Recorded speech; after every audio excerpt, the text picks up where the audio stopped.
నీళ్ళు అనేవి ప్రాణప్రదాయిని.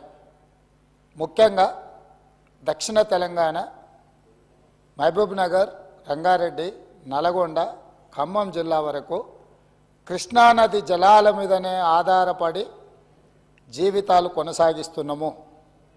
మహబూబ్ నగర్ జిల్లా 10 లక్షల మందికి పైగా వలసలు పోయి తట్ట పని, పార పని, మట్టి పని, బొగ్గుబాయి, ముంబై లాంటి వలసలు పోవడానికి కారణము 2009లో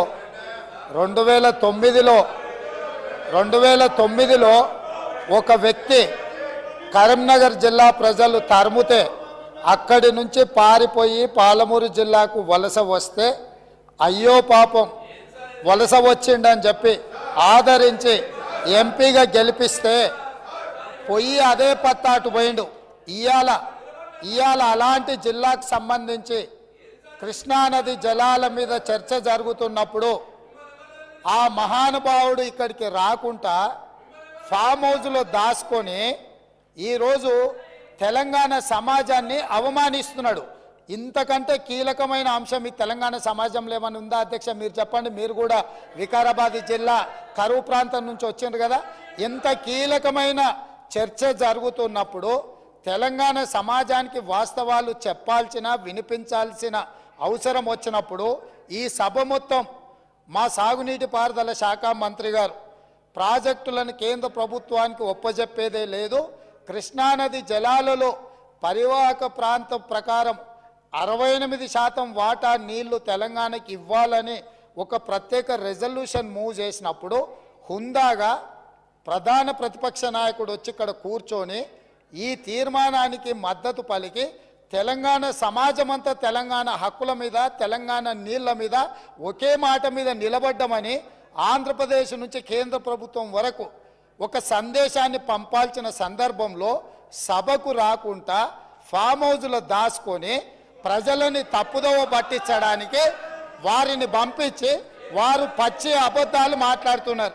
ఏది ఏమైనా మొన్న నేను చూసినప్పుడు ఆ కుర్చీ ఖాళీగా ఉండి ఈరోజు ఆ కుర్చీలో పెద్దలు పద్మరావు గారు కూర్చున్నారు. వారికి ఆ బాధ్యత ఇస్తానన్న వారన్నా నెరవేరుస్తారు.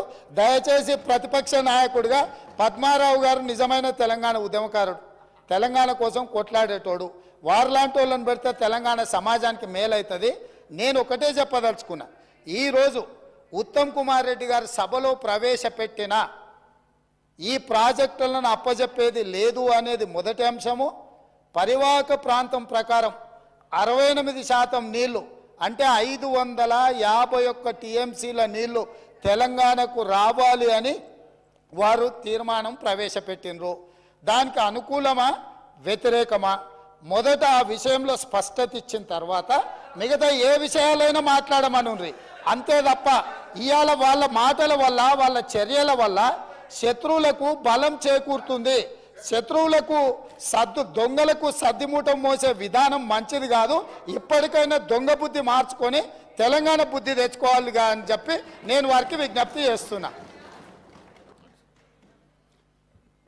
స్పీకర్ సార్, ఇప్పుడు రేవంత్ రెడ్డి గారు కూడా తెలంగాణ ఉద్యమం గురించో తెలంగాణ గురించి మాట్లాడితే దయ్యాలు వేదాలు వెళ్ళించినట్టు ఉంటుంది. ఈయన మాట్లాడేది అధ్యక్ష. ఇప్పుడు ఈయన గారు కేసీఆర్ గారిని కరీంనగర్ నుంచి తరిమితే మహబూబ్నగర్ వచ్చిందన్నారు. ఆయన జీవితంలో ఓటమెరుగని నాయకుడు. సిద్దిపేటలో అయినా, కరీంనగర్ అయినా, మహబూబ్ నగర్ అయినా, గజ్వేల్ అయినా. మరి నిన్ను కొడంగల్ తరిమితే నువ్వు మల్కాజ్గిరికి వచ్చినావా? నువ్వెందుకు వచ్చినావు మల్కాజ్గిరికి? 1 వేలు మమ్మల్ని చూపిస్తే 2 ఏళ్ళు మిమ్మల్ని చూపిస్తాయి. అధ్యక్ష, ఇప్పుడు సబ్జెక్టు డైవర్ట్ అవుతుంది కానీ అదర్వైజ్ అంతకంటే ధీటుగా ఘాటుగా నేను సమాధానం చెప్పగలుగుతా అధ్యక్ష. But I don't want to deviate. Still I want to maintain restrain. అధ్యక్ష ఈరోజు ఇప్పుడే ఉత్తమ్ కుమార్ రెడ్డి గారు